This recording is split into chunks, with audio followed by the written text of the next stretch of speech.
book discussion, Blood Meridian, or the Evening Redness in the West by Cormac McCarthy. This book speaks from the bone. This book is like a like a Tool song. It's melody and beauty underlined by harshness, natural, organic noise, by existence, by reality, by the thing that makes you human, by the thing that makes you feel pain, death and war and existence are all intertwined in this novel. It's a novel about a boy that travels through the American West of the mid-19th century. And it's a novel about existence. It's really an existential novel. I think McCarthy is an existentialist in a very Camusian way. What you do is who you are. What you actually do is your existence defines who you are, and who you are defines your existence. And you're absolutely fostered by nature. But the end of the novel actually opens up a whole slew of speculation that maybe it's all up in your brain. And the past, the present, whatever was, is it really different from what could have been? So in a nutshell, I think McCarthy's novel, it's like a Tool song. It's like you keep listening and you're I'm talking about the song now, but the book is the same. You keep reading, and you're enchanted by it, even though it's harsh, it's edgy, it's uncomfortable. But somehow it puts you at ease, because this is what life actually is. Or at least this is what life looks like when we skip the narrative that we put ourselves into. Let's say the 2022 narrative is different from the 1950 narrative. There's a certain narrative, a certain expectation, a certain I think I am kind of free feel, and Cormac takes all that away. It just puts you in a raw, speak from the bone type environment. This is Not Even Wrong podcast. It's November 22nd, 2022. This is Crimdelco for the day. The fund is up 50 basis points. The market's up 1%. For the year, we are down 59.6%. The market is down 14.1%. We're underperforming by 45.5%. The book discussion, Cormac McCarthy, Blood Meridian, or the Evening Redness in the West, is a series of book discussions we do here at the Not Even Wrong podcast.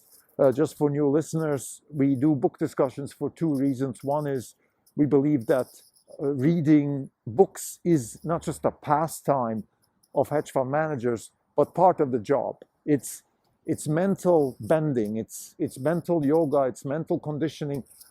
I don't know, whatever exercise you prefer for your physical fitness, the same applies to mental fitness. And therefore, we emphasize reading a little bit more than just a pastime. It's really important. And since this podcast series has at its core aim to give people a feel for what it feels like to run a hedge fund, hopefully you can take away that the knowledge business is driven by conjecture. This is Popperian. We're very Popperian in that way here at Orange Capital Partners. And in order to make the right conjectures, we need to condition our mind, and reading helps us do that. So the second reason we talk about books is just to keep a record. We'd like to keep a record on what we read and how we thought about it. And hopefully these thoughts themselves change. Actually, they do change, and that is an interesting aspect of reading in itself. So Cormac McCarthy, Blood Meridian, is an existential book. It's a book speaks from the bone kind of book. This is the real thing. I think one thing I love about McCarthy is he has this ability to say things in very short, concise sentences, even words. War has been there before men and found the ultimate practitioner in men. Very profound. There's many passages like that in the book where he says things that are that are very concise, very short. I think one of his disciples actually is the guy who wrote Yellowstone, the show. I think he has that same thing where he talks a lot about stuff in that show, but then he has these really good one-liners or short sentences. The scene where the girl helps kill somebody and she says that the only thing she regrets is that she hasn't done it earlier, and then the Indian president, the tribe's leader, says, now you're a warrior. That's how a warrior thinks. I mean, things like that. But Cormac McCarthy is full of those types of I don't know what the right word is, wisdoms maybe, or just short sentences. Just it's not very complicated. So he just says things very profoundly and very deeply, but very short. He's very concise in his language, and I like that. Now, McCarthy as an author, he's a difficult author. His books are difficult. They're brutal. They speak from the bone. Blood Meridian is nothing for the faint heart. There are scenes in the book that are scary, even to read. Brutal murder, killings, all over the place. This is not post-apocalyptic. This is pre our civilization. This is the Wild West. Maybe this is how it was. I don't know. Indians, Apaches fighting each other, Mexicans, Americans, soldiers, bandits. McCarthy has a disturbed relationship with the law. McCarthy is today you would definitely call him a Republican on the political spectrum, just because he says things that are not even, that you can't even talk about today. Things like, like I said, war has been there even before man. So who are we kidding here?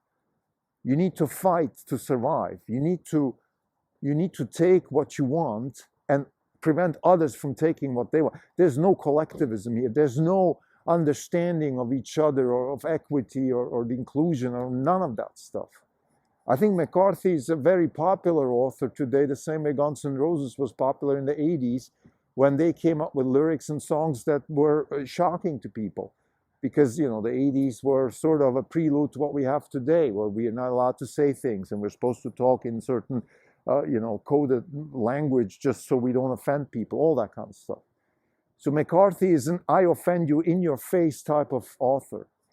He speaks from the bone, he's an existentialist. I don't want to talk about the politics too much. I'm not too interested. I have my own views. I think I want to keep it real and I don't want to insult people, but I absolutely have no problem offending people. And anybody who's offended, please come to me and tell me in my face that you're offended, and I'll answer you in the most appropriate way I can. But what I want to talk about is more the philosophy of existentialism, because I think it's been sort of accompanying me throughout my life. I mean, I grew up in Switzerland in the 80s, 70s, 80s. My intellectual upbringing was more like in the 80s when I was in high school and read of the Camus of this world and the Kafkas and the typical European stuff that is related to existentialism. And the way I see existentialism is very, very much, Cormac McCarthy is the American Wild West version of that. Okay? War has been there before men. We just are the best practitioner in it. What is he saying? He's saying you need to take what you need and you need to prevent others from taking it away from you. This is reality. This is Austrian economics. This is the Atlas Society. This is Ayn Rand. This is all of that stuff that just is the real thing. This is how life actually works. Like, we might have a utopian world where we believe that we can live in what we call a civilized society, where we share things, where we include weaker people and let other people share wealth and those sort of things. Reality is no, we can't. We don't share stuff and we don't like to share. People take things away from us, particularly the government. McCarthy has a very clear relationship with the government. You don't trust the government. You don't trust law enforcement. In this particular book, the law enforcement, the soldiers themselves are criminals and brutal murderers. So it's there's a movie with Gene Hackman, I think Clint Eastwood, and so on and so forth, which reminds me very much of this book, or this book reminds me of the movie. In the particular movie, the story is similar, where law enforcement gets out of control and actually becomes the threat. So I think McCarthy he's an author, is an evergreen author. I mean, there's no particular time that he should be read. He should be read all the time as a reminder of what life actually is. There's so many young people that I'm actually, almost anybody who's between the ages of 15 and 30 that I see is disillusioned, is dissatisfied with their lives, is confused because they think they should be thinking about their gender or sexuality or political association, but in fact what they should be thinking about is, what is the skill that I'm best at to excel and generate wealth for myself?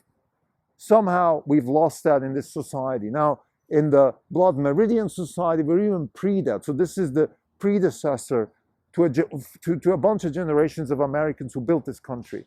This is 1850. So we're just around the gold rush in San Francisco, around the build out of the railways and out the conquering of the West. So there's a lot of things to do, a lot of infrastructure to be built, a lot of power and military power to be built and wars to be won.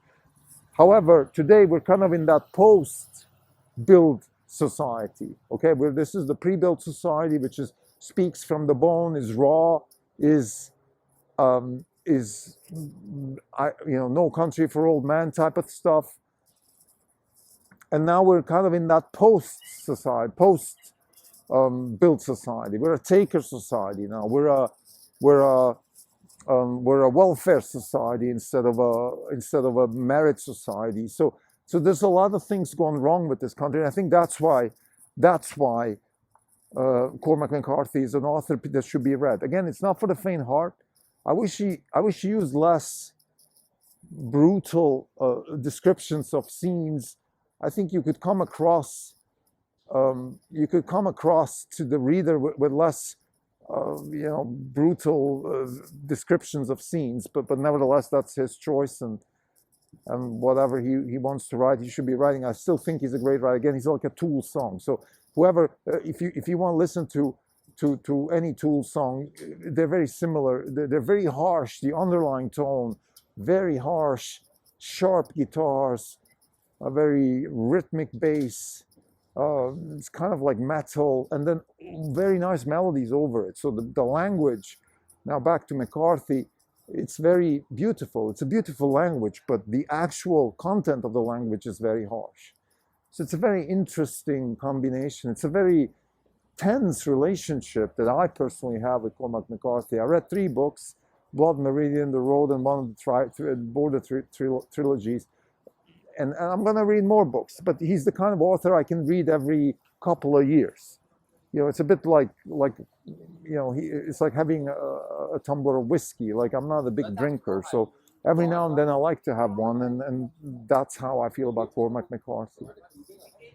So I think again, my main point here is that we at Orange Capital Partners, we're Austrian economists. We believe in rational choice theory as a foundation for decision making and a foundation to try to explore where the world is going, where our investments are going, and so on and so forth. We're not associated with any political party or any kind of like political movement or anything like that. But of course, a lot of the stuff that we say will put us in a certain bucket, which is fine. That's the other people's choice. That's not our choice. What we believe in is that people should be doing what they're best at, that people should be aware of the fact that they need to fight for whatever they think they want and prevent others from taking it for them, including the government. That's a very important lesson that we want to give to anybody who cares to listen. And I think Cormac McCarthy gives that lesson in this book. So to summarize, Blood Meridian and the Evening Redness of the West, it's an existential book. It's a book that defines what it means to be as a relationship between man and nature. Nature takes no prisoners. Nature doesn't care. Nature is not just rocks and stones and blizzards and animals. It's man also. So man to man. War has been there before man, and man is just the best practitioner. I think the most important citation here in the novel. There's many others like that, but this is the most important one. And I think, just to finish the summary, I think we don't have a political obligation to